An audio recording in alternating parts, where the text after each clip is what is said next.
In 1952, the great British motor company Austin were in need of a new, cheap family car. They started with a clean drawing board and various components and arrangements were considered, all with the view of carrying 4 adults and their luggage in as small a space as possible at minimum cost. But it also had to have a degree of refinement most people in the early 1950s regarded as essential.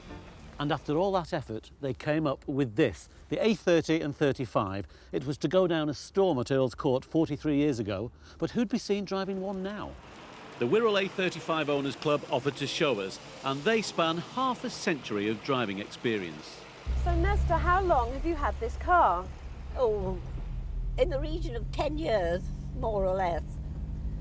And did you like it because it was a classic car? Well, I got it because I'd lost my other one. It was immaculate. It was 1953, which was the year of the coronation, and they were very super cars that year. What did you pay for that one? £40. Why did you get rid of it? A lorry driver bashed into me and finished it off. Oh no, how sad. It was very unfortunate. I was broken-hearted. It was a tin god, I loved it. But I do like an old car. Why? And this was offered to me, and it was in very good condition. And it had only done, do I go right again? Sorry, it had only done 35. What can you say about its round and bulbous looks? It's the kind of thing Noddy drove as a convertible. But the designers at Austin did meet the space for 4 adults criterion simply by placing 4 dining chairs very close together and building a car around them. New for Austin, a pressed steel monocoque body, cheaper to assemble than separate chassis. After all, this car was aimed at the working class man.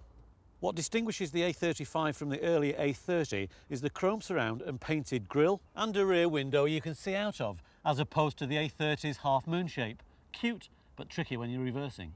Under the bonnet, there's ample space for the A-series engine, 948 cc's of cast-iron overhead valve energy, creating 34 brake horsepower at 4,700 revs.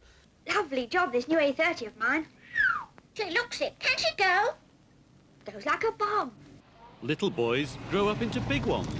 Hi there, Hugh. Hello. I wanted to ask you what prompted you to buy one of these?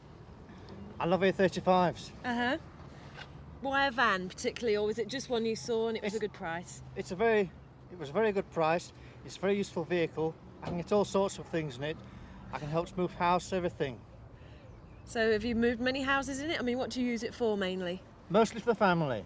So you've had it 8 years, but it's not quite concours, so you're doing some work on it? Yes.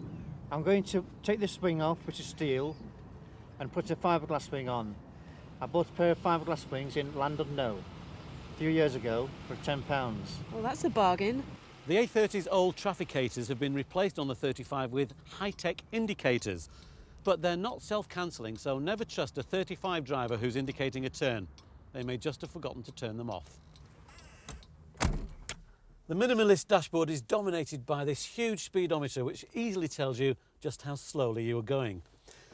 Luxury extras in 1952 included a heater for £20 3 and 6, and for a whopping great £25 you could have a state-of-the-art valve radio. One novelty is the pull-out starter. You'll never get to 70 in this, and to hit 60 will take you 31 seconds. And don't forget, the faster you go, the longer it will take you to stop. There's no brake servo, so you have to stand on the pedals and pray. An activity not unfamiliar to the newer driver. Hey, Steve. Hi. This one is an A30, isn't it? Yeah, this is the A30. It's got the 803cc engine as opposed to the 948, which is in the A35s. What's the top speed? The most I got out of it is about 50 mile an hour, though when they were new, you were supposed to be able to get 66 out of it. So they bought it in the August and passed them the test in November. And then what? Then on the Monday morning, I went to school with it. You'll be proud to own an Austin 7, the biggest-hearted little car you can buy. It's Austin. You can depend on it. 1958 saw the beginning of the end for Austin's little baby. The arrival of the Farina-bodied A40 meant that these looked very dated indeed, but obviously quite a few have survived. So next time you're stuck behind a little round thing on wheels that's not a Corsa or a Micra, don't get frustrated. Let your mind wander back to a Britain with a slower pace of life, when things were simple and traffic jams were a million miles away.